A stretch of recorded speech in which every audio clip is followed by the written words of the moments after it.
Bonjour Pierrina. Bonjour Jeanne. Bonjour à tous. À l'occasion de la semaine PEPS HCL 2020, nous vous proposons à travers cette vidéo de partager notre expérience du patient partenaire aux urgences du groupement hospitalier Centre, qui, on l'espère, rendra visible le travail de toute une équipe engagée depuis maintenant 1 an dans la démarche PEPS. Notre présentation comportera 3 parties. On parlera tout d'abord du retour d'expérience de notre première journée patient partenaire qui a eu lieu le 17 janvier 2020. Ensuite, on vous exposera toutes les étapes qui ont conduit à comment identifier les patients partenaires. Et enfin, notre vision et perspective dans le projet de réorganisation des urgences en lien avec le patient partenaire. Et sans plus tarder, nous vous proposons de démarrer avec les préalables à la mise en place de notre projet. À tout à l'heure. Merci Jeanne, merci Pierrina. Le patient partenaire aux urgences, pourquoi ? Au quotidien, aux urgences du groupement hospitalier Centre, nous avons à cœur de nous réinventer chaque jour. Promouvoir des soins de qualité est une composante forte qui nous anime. Un processus de réorganisation des urgences est actuellement en cours sur le site. Pour pouvoir faire évoluer nos pratiques, travailler dans des conditions de travail optimales, la voix des patients nous est parvenue comme une composante indispensable. Communiquer avec des patients ayant été face à un dysfonctionnement nous a paru nécessaire. Pour mener à bien cette volonté, nous sommes allés rechercher l'insatisfaction de notre patientèle par l'intermédiaire de plaintes de prise en charge. Avoir le retour des difficultés des utilisateurs est important dans la poursuite de notre projet. Mais comment sélectionne-t-on nos patients ? Pierrina, je vous laisse la suite. On a affiné nos recherches en s'appuyant sur des critères de sélection bien précis. Notre choix s'est porté volontairement vers des patients ayant la capacité de s'exprimer clairement en dehors de la phase aiguë de leur maladie. L'empathie, l'écoute, le souhait d'aider et d'améliorer les choses au-delà de leur propre maladie sont les maîtres mots à la construction de notre travail. Les moyens mis en œuvre ont d'abord commencé par la constitution d'un groupe de travail sur le projet de modernisation des urgences. Nous avons commencé par un brainstorming qui nous a permis de définir 5 thématiques. La première, l'information et la communication à destination des patients et des familles. Ensuite, la gestion des effets personnels. Puis, les locaux et la signalétique.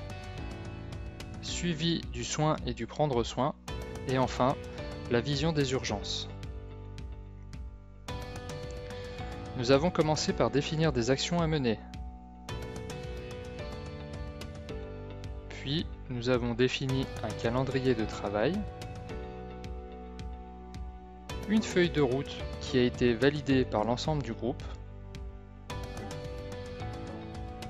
et le périmètre et les limites de la démarche PEPS dans le projet. Plusieurs rencontres et échanges de mails ont été nécessaires pour définir les objectifs, les moyens,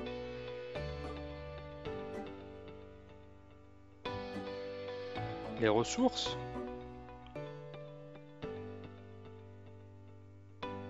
les actions,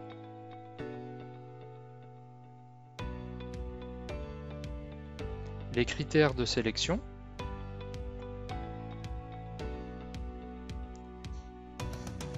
et les missions et les rôles de chacun. Au préalable, nous avons étudié les dossiers retenus. Nous avons créé un tableau de suivi avec les personnes contactées, les réponses et les envois des courriers. Nous avons élaboré un argumentaire pour nous aider à l'entretien téléphonique. Nous avons créé un flyer et l'avons envoyé aux participants. Nous leur avons offert l'entrée au parking. Nous avons prévu d'acheter des goodies HCL afin de leur faire un cadeau de souvenir. Nous avons bien sûr prévu les fournitures pour les ateliers. Nous avons réservé les salles et avons préparé le buffet et les tables pour les ateliers. Nous avons commandé les prestations petit déjeuner et repas du midi. Nous avons préparé l'accueil au niveau des urgences du pavillon M avec une signalétique à partir de l'entrée. Bien sûr, nous avons préparé les différents diaporamas de présentation.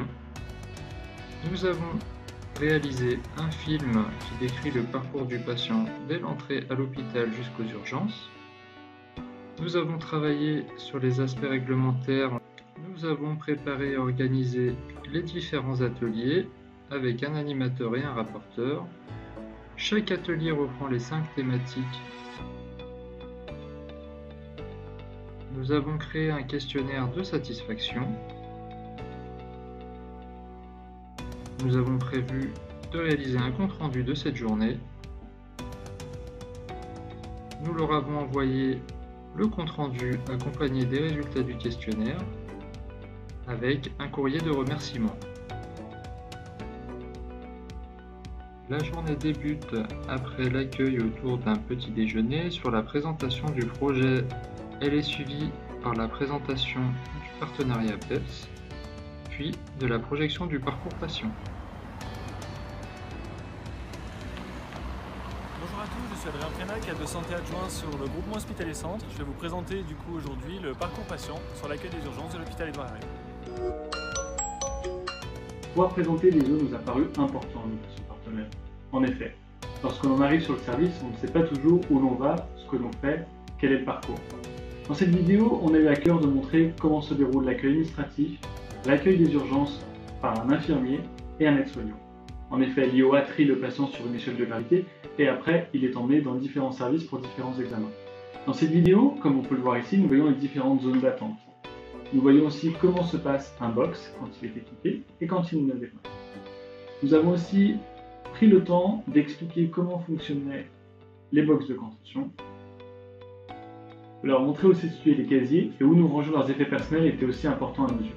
Un parcours vers la radiologie interventionnelle leur a aussi été présenté pour qu'ils se rendent compte de la durée du temps avant les prises en charge des examens. Chaque jour, aux Hospices civils de Lyon, nous faisons tout pour réinventer l'hôpital. Nous soignons et prenons soin tous les jours de tous les patients. Comme nous pouvons le constater, la fin de la vidéo se termine par une présentation de l'institution Hospices civils de Lyon. En effet, nous avions à cœur de l'insérer dans notre vidéo, car pour nous, elle nous rappelle à tous notre volonté de toujours mieux prendre en charge nos patients. PEPS est aussi un projet porté par la direction centrale, et de ce fait, l'ensemble des groupements met tout en œuvre pour la petite. Une médecine humaine et d'excellence pour chacun, tout au long de sa vie. C'est notre façon de bousculer les idées reçues.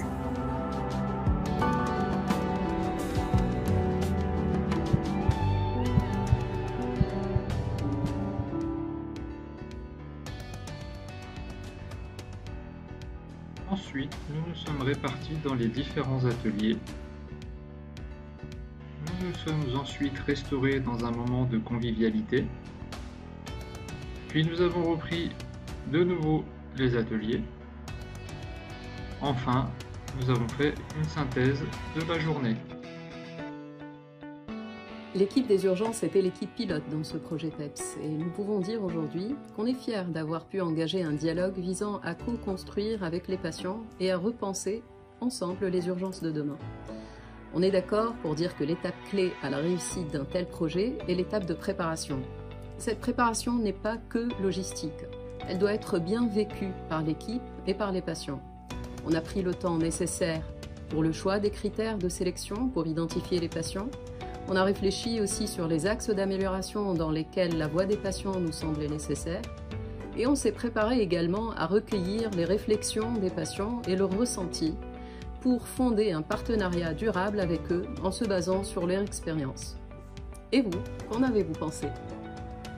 Pour ma part, travailler avec des patients partenaires est un exercice relativement intéressant.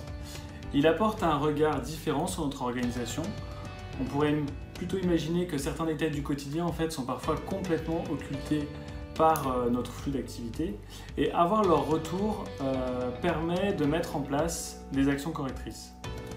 Ce qui m'a énormément surpris, c'est la bienveillance de ces patients partenaires. Ils ont le souci du détail, souci de bien faire, souci de nous aider et pour moi, je trouve que c'est quelque chose de réellement enrichissant au sein de notre parcours professionnel. Cette journée a été une expérience unique, très positive, très riche à bien des égards. Pour moi, elle a complètement rempli ses objectifs, puisque les patients et les aidants ont répondu favorablement à notre appel. Ils ont bien compris les enjeux et nos attentes. Ils nous ont fait confiance en témoignant, en partageant avec nous leur expérience. Et tout cela avec beaucoup de bienveillance et de compréhension vis-à-vis de nos professionnels. Ils ont également été force de proposition. Ils nous ont proposé des actions très concrètes, actions qui, pour un certain nombre, ont déjà été prises en compte dans le cadre de la réorganisation des urgences. Et surtout, ce lien de confiance que l'on a su créer, il nous appartient maintenant de l'entretenir. L'équipe des urgences a l'habitude de relever des défis. Il faut dire qu'au départ, cette rencontre, c'était un vrai défi. Comment est-ce qu'on allait identifier les patients? Est-ce qu'ils allaient venir? Est-ce qu'ils seraient motivés pour participer? Bien, on peut le dire, aujourd'hui, c'est une pleine réussite. Les patients sont venus, ils ont donné des idées. Aujourd'hui, il y a des actions concrètes qui sont prises. Donc, l'équipe des urgences s'inscrit pleinement dans ce partenariat avec les patients et l'ambition des hospices de faire équipe avec les patients. Partager des expériences avec des patients partenaires nous amène à des perspectives dans le futur. En effet, ces ateliers nous ont fait remonter différentes thématiques et des propositions d'amélioration. Concernant les effets personnels, nous souhaiterions mettre en place des types épiciers avec un bracelet. Une bagagerie sécurisée pour les gros volumes pourrait être une perspective d'avenir dans la gestion des effets personnels, ainsi que des sacs contenant les vêtements des patients. Concernant les locaux et la signalétique, des choses sont remontées. Les parkings. Les patients partenaires ont pensé à adapter les tarifs pour les patients venus en voiture aux urgences et hospitalisés par la suite. La signalétique. Pourquoi pas réaliser un système de pas de couleur pour se diriger? Concernant les îlots d'attente, pourquoi pas insérer des musiques apaisantes? La présence de moyens de restauration, des prises électriques, du Wi-Fi gratuit. La DS2I pourrait travailler avec nous sur l'information, la dignité et la confidentialité du parcours patient. Concernant l'équipement, on pourrait parler aussi d'une signalétique homogène. Plus haut, je parlais des pas de couleur pour se diriger. On pourrait aussi imaginer des pendules dans les chambres. Ce sont des choses auxquelles nous n'avions pas forcément pensé. Pouvoir se repérer, connaître le temps qui passe dans un service d'urgence et des choses qui nous ont été remontées par nos patients partenaires. L'amélioration de la restauration fait aussi partie du soin et du prendre soin. Donner une collation aux heures de repas aux patients qui ont le droit de manger, bien identifier ceux qui peuvent manger et ceux qui ne peuvent pas. Le temps d'attente est effectivement quelque chose qu'il faut continuer à améliorer et à travailler avec nos patients partenaires. Toujours dans ces perspectives de partenariat, nous avons prévu des visites de locaux avec nos patients pour qu'ils puissent nous faire des retours sur les améliorations que nous essayons de mettre en place. Toutes ces perspectives viendront dans le temps, ensemble, avec les patients et les soignants. La démarche du patient partenaire était une vraie opportunité que nous avons su saisir. Au départ, ça nous semblait plutôt flou, mais au fur et à mesure de la mise en place de la démarche, grâce à la collaboration active et à l'implication de toute l'équipe, des patients et des aidants, nous avons pris beaucoup de plaisir à co-construire le projet. Merci Pierina pour ce mot de conclusion. Merci Jeanne. Merci à tous. Merci à tous.